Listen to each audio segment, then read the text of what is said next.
Educational system में equality लाने का प्रदर्शन किया। सारे पढ़े लिखे हो जाएंगे, सारे समझदार हो जाएंगे तो इनके कहने से हिंदू मुस्लिम लड़ाई नहीं होगा, क्योंकि नेताओं के सारे बच्चे तो विदेशों में पढ़ते हैं, अच्छी एजुकेशन लेते हैं। हमारे बच्चों को, हमारे भाई बहन को बोलते हैं भाई अब हिंदू धर्म का झंडा, सब लोगों को पता भी होगा, नहीं पता होगा तो मैं बता दूं, फ्री में आईएएस ऑफिसर सिविल सर्विस की तैयारी कराई जाती है वहां। नमस्कार गाइस, सच्चाई से रूबरू चैनल में आपका स्वागत है। इतने टैक्स कलेक्शन होते हैं, गवर्नमेंट को कम से कम बेसिक आधारभूत जो जरूरत है उसको पूरा करना चाहिए, जिसमें शिक्षा एक मूलभूत जरूरत है जिसको संवैधानिक तरीके से भी पूरी करने की जरूरत होती है। शिक्षा में काफी सुधार किया जा सकता है। सबसे पहला जरूरत है कि सारे स्टेट के चीफ मिनिस्टर को बुला के एक मीटिंग किया जाए कि सारा बोर्ड को भंग किया जाता है और एक बोर्ड रहेगा, वो रहेगा सीबीएसई बोर्ड रहेगा, और सीबीएसई बोर्ड के अकॉर्डिंग ही सारे को वो स्टेट में फॉलो करना है। एक बोर्ड सीबीएसई, उसी को फॉलो करना है स्टेट में, किसी भी स्टेट की बात हो, और एक सिलेबस हो। यही सीबीएसई का एनसीईआरटी पैटर्न होना चाहिए और यही सिलेबस होना चाहिए। जब ये दो सेम होगा तभी तो आप कोई भी कंपटीशन का एग्जाम देंगे तो एक पेपर देंगे तो समानता तरीके से पढ़ा लिखा बच्चा एक बार कंपटीशन में बैठेगा तो एग्जाम देगा वो अपने हिसाब से। अब सिलेबस का पता ही नहीं है, कोई कुछ बोर्ड अपने अपने हिसाब से लगाए हुए हैं। प्राइवेट स्कूल में जाइए, उनका अलग सिलेबस चलता है। एक बोर्ड होना चाहिए, एक सिलेबस होना चाहिए, और होमवर्क जो है बिल्कुल 5वीं क्लास तक तो होमवर्क देना ही नहीं चाहिए बच्चों को। बच्चों को बचपना में जीने दीजिए, बच्चों को हमेशा बचपना में जीने देना चाहिए, जिससे वो अधिक से अधिक उनका बचपन में विकास हो, बौद्धिक विकास हो, शारीरिक विकास हो। यहाँ तो होमवर्क के बोझ तले, और होमवर्क में क्या, तो स्कूल में होमवर्क मिलता है और पेरेंट्स एक ट्यूशन रखते हैं, वो ट्यूशन में होमवर्क कराया जाता है। इससे बहुत ज़्यादा फायदा होने वाला नहीं है। बच्चों को 5वें साल तक कोई होमवर्क नहीं होना चाहिए।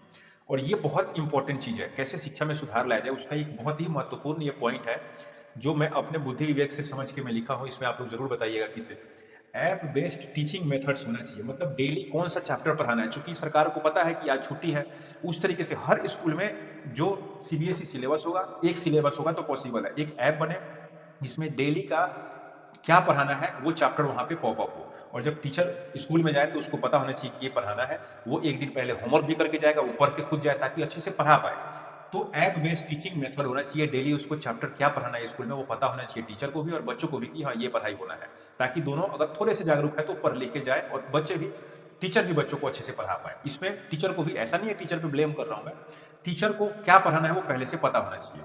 सेम चीज टीचर को सॉफ्ट स्किल की ट्रेनिंग समय समय पे टीचर को देने की बहुत ज़रूरत है, क्योंकि आए दिन हम लोग देखते हैं कि बच्चों से अभद्र व्यवहार करते हैं, बच्चों से गलत व्यवहार करते हैं कुछ शिक्षक।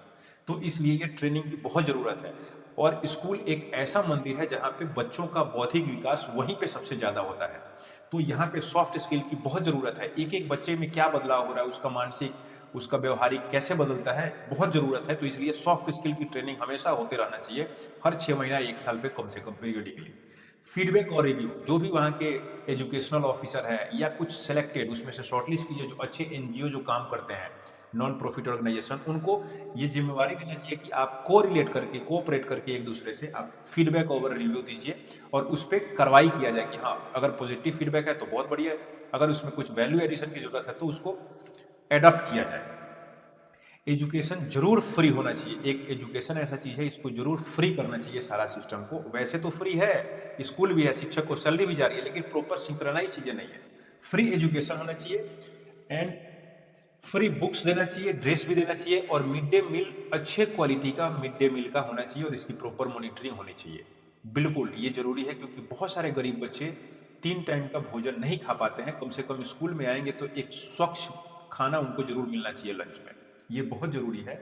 हेल्थ चेकअप जरूर होना चाहिए। जी हाँ, हेल्थ चेकअप भी समय समय पे कैंप लगवाना चाहिए, चाहे सरकारी जो भी वहाँ के नज़दीकी अस्पताल होगा वहाँ से। इसकी प्रॉपर मतलब यहाँ मॉनिटरिंग की ज़रूरत है, मिड डे मील में मॉनिटरिंग की ज़रूरत है, उसके बाद फीडबैक के लिए ज़रूरत है, उसके बाद ये ऐप बेस्ड टीचिंग मेथड में क्या हो रहा है ये ज़रूरत है। मतलब ये और ओवरऑल मॉनिटरिंग की ज़रूरत है, लेकिन इतना बेसिक मॉनिटरिंग की ज़रूरत है जो हाईलाइट किया हुआ है। और एक चीज़ बहुत महत्वपूर्ण है, अंत में मैं बोलना चाहूँगा, सेम क्वालिफाइंग मार्क्स होना चाहिए सारे स्टूडेंट के लिए। जी हाँ, स्टूडेंट और बच्चे और शिक्षा का जो मंदिर है वो बिल्कुल इक्वलिटी को दर्शाता है कि यहाँ पे सारे बच्चे एक समान हैं। अगर सारे बच्चे एक समान है तो उनकी क्वालिफाइंग मार्क्स, चाहे किसी भी कास्ट के हो, किसी भी रिलीजन के हो, एक क्वालिफाइंग मार्क्स होना चाहिए। उसी मार्क को क्वालिफाई करके और सीरियल नंबर से जो भी उसका मेरिट बनता हो वैसे पासिंग होना चाहिए। मतलब मैं बिल्कुल ये बोलना चाहूँगा कि रिजर्वेशन रखिए, लेकिन रिजर्वेशन में आप प्रिपरेशन कराइए, बच्चों को उसके काबिल बनाइए, ना कि किसी को 100 नंबर पे पासिंग ना कि 100 नंबर पे जनरल का पासिंग होगा और एससी एसटी के बच्चे हैं चाहे महिला है उनको 30-35 पे दे, तो इक्वलिटी कहाँ हुआ? नॉलेज को बराबर रखिए ताकि कंपटीशन में बच्चे बैठे तो इन इक्वलिटी की महसूस ना हो। वहाँ पे संविधान बोलता है right to equal, right to equality, तो अगर राइट टू इक्वलिटी है तो इक्वल रखने का प्रोसेस भी तो करना चाहिए।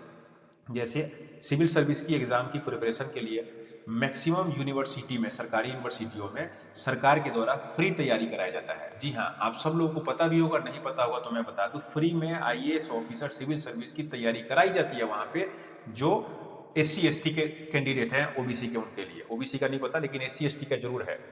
ऐसे ही हर तरीके जहाँ भी कॉम्पिटिटिव इन्वॉल्वमेंट है ऐसे ही तैयारी कराइए, उनके बराबर, बिल्कुल कंपटीशन में कोई कॉम्प्रोमाइज़ नहीं, बिल्कुल बराबर बेंचमार्क में लेके आइए। हम चाहते हैं कि सारे बच्चे पढ़ें, सब लोग इक्वल रहें। जब एजुकेशन का लेवल इक्वल होगा तो हर जगह पे इक्वलिटी होगी। तब अब ये जो आजकल चल रहा है हिंदू मुस्लिम, बड़े का सवर्ण का छोटे का, ये सब में थोड़ा सा हम लोग देख पाएंगे कि बहुत ही कमी हो रहा है, मतलब इसमें कोई झगड़ा तकरार या दंगा फसाद ये सब कम हो पाएगा। हो सकता है कि ये नहीं, हो सकता है कि ये कंट्रोल नहीं किया जाए क्योंकि नेताओं का दाल गलने वाला नहीं है। फिर तो जब सारे पढ़े लिखे हो जाएंगे, सारे समझदार हो जाएंगे, तो इनके कहने से हिंदू मुस्लिम लड़ाई नहीं होगा, क्योंकि नेताओं के सारे बच्चे तो विदेशों में पढ़ते हैं, अच्छी एजुकेशन लेते हैं। हमारे बच्चों को, हमारे भाई बहन को बोलते हैं भाई अब हिंदू धर्म का झंडा उठाओ, मुस्लिम को बोलते हैं भाई नमाज साउंड कम करो, फिर हम हनुमान चालीसा पढ़ेंगे। तो मतलब सभी धर्मों को बराबर समझिए, लेकिन ये समझने का सिर्फ और सिर्फ एक ही जरिया है कि एजुकेशनल सिस्टम में इक्वलिटी लाने का प्रदान किया जाए। कुछ ऐड करना चाहते हैं तो कमेंट बॉक्स में बताएं ताकि आगे जो भी टॉपिक बनेगा उसमें सुधार किया जाएगा। जय हिंद। कैसा लगा टॉपिक आप जरूर कमेंट बॉक्स में बताएं।